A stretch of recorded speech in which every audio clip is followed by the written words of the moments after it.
Punjab Haryana border પાસે Shambhu border પર ઉભેલા ખેડૂતોએ મંગળવારે ફરી એકવાર દિલ્હી તરફ કૂચ કરવાની જાહેરાત કરી છે.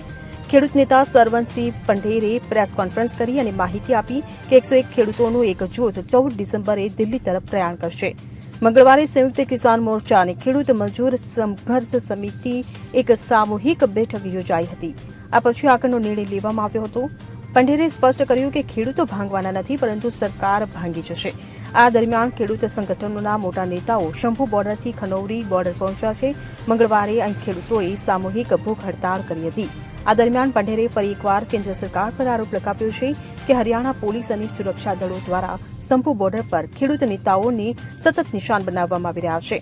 પંઢેરે જણાવ્યું કે જો તે નહીં આવે તો મંગળવારે બંને ફોરમની બેઠકમાં ચર્ચા બાદ દિલ્હી કૂચ અંગે નિર્ણય લેવામાં આવશે. ખેડૂતો પાછળ હટવાના નથી.